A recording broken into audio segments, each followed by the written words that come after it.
Hello friends, गणित पाठ योजना के अंतर्गत लाभ हानि का लेसन प्लान कैसे बनाएं उसके बारे में इस वीडियो में है। दिनांक डालेंगे, विषय गणित, उप विषय आपका अंक गणित है, प्रकरण लाभ हानि, कक्षा 7, कालांश फर्स्ट, अवधि 35 में। विद्यालय का नाम डालेंगे, आप जिस विद्यालय में टीचिंग करने जाएंगे। उसके बाद सामान्य उद्देश्य लिखेंगे। सामान्य उद्देश्य आप 5 से कम नहीं लिखेंगे। विशिष्ट उद्देश्य, विशिष्ट उद्देश्य क्या क्या है आपके? ज्ञान, अवबोध, अनुप्रयोग, कौशल, रुचि, अभिवृत्ति, ये 6 आपके विशिष्ट उद्देश्य हो जाएंगे। उसके बाद देखिए सहायक सामग्री, चार्ट पेपर, पेन, जो आप सहायक सामग्री यूज करेंगे वो लिखेंगे। पूर्व ज्ञान, छात्रों को लाभ हानि के बारे में सामान्य जानकारी है। अब सारणी बनाएंगे, शिक्षण विद्या उद्देश्य तथा उसका विशिष्टीकरण, छात्र अध्यापक कथन, छात्र छात्रा क्रिया विधि, सामग्री, मूल्यांकन। प्रस्तावना प्रश्न पूछेंगे, उसका उद्देश्य क्या है? छात्र छात्राएं पूर्व ज्ञान से नवीन ज्ञान में संबंध स्थापित कर सकेंगे। प्रश्न नंबर 1, लिखने के लिए हम किन चीज़ों का इस्तेमाल करते हैं? बच्चे बताएंगे पेन, पेंसिल। पेन कितने रुपए की खरीदते हैं? 3, 5, 10, बच्चे कुछ भी बताएंगे। तो उसी से प्रश्न उठाना है कि 5 रुपए की पेन को 10 रुपए में बेचने पे फ़ायदा होगा या नुकसान? तो बच्चे बताएंगे फ़ायदा। तो फिर फ़ायदा नुकसान को गणितीय भाषा में क्या कहते हैं? तो लाभ हानि कहते हैं। लाभ हानि के बारे में आप क्या जानते हैं? ये समस्यात्मक प्रश्न बन जाएगा। उद्देश्य कथन, आज हम लाभ हानि के बारे में विस्तार पूर्वक अध्ययन करेंगे। अब इसी का स्पष्टीकरण का, जब हम किसी वस्तु को किसी मूल्य पर खरीदते हैं तो उसे क्रय मूल्य कहते हैं तथा जिस मूल्य पर उस वस्तु को बेचते हैं उसे विक्रय मूल्य कहते हैं।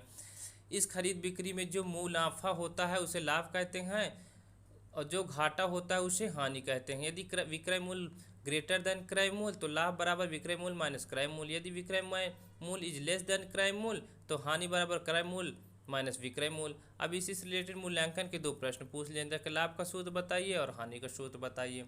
अब विकासात्मक प्रश्न, लाभ प्रतिशत तथा हानि प्रतिशत क्या होता है उसके बारे में बताना कि लाभ प्रतिशत बराबर लाभ इंटू 100 बटे क्रय मूल्य, हानि प्रतिशत बराबर हानि गुणे 100 अपान क्रय मूल्य।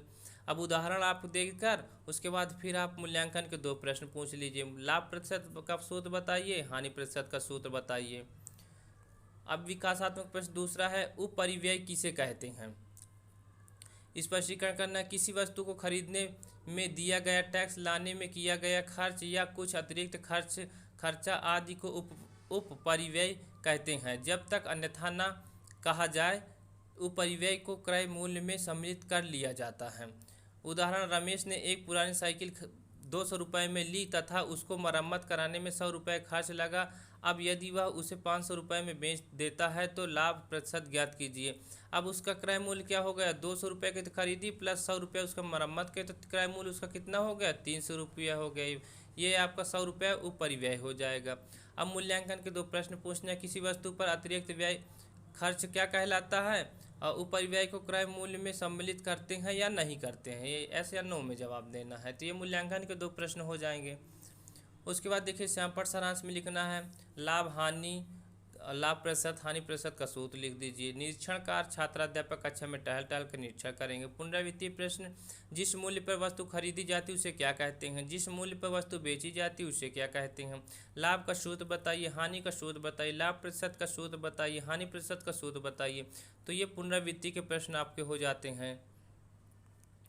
फिर उसके बाद गृह कार्य, गृह कार्य आपका लाभ हानि को परिभाषित कीजिए। दूसरा है प्रश्न, एक घड़ी 400 रुपये में खरीदी गई तथा 10% लाभ पर बेच दी गई, उसका विक्रय मूल्य ज्ञात कीजिए। प्रश्न नंबर 3, यदि 100 रुपये की वस्तु में 50 रुपये अतिरिक्त खर्चा लगाने पर के बाद उसे 120 रुपये में बेचा जाए तो लाभ या हानि प्रतिशत ज्ञात कीजिए। तो इस तरह से लाभ और हानि का लेसन प्लान कंप्लीट हो जाता है। ये विधि आपकी हो जाएगी प्रश्न विधि। और देखिए चेक है, इसमें क्या है? शिक्षण कार्य प्रभावी है, आत्मविश्वास अच्छा है, श्यामपट्ट लेख सुंदर है। तो इस तरह से ये आपका लेसन प्लान कंप्लीट हो जाता है।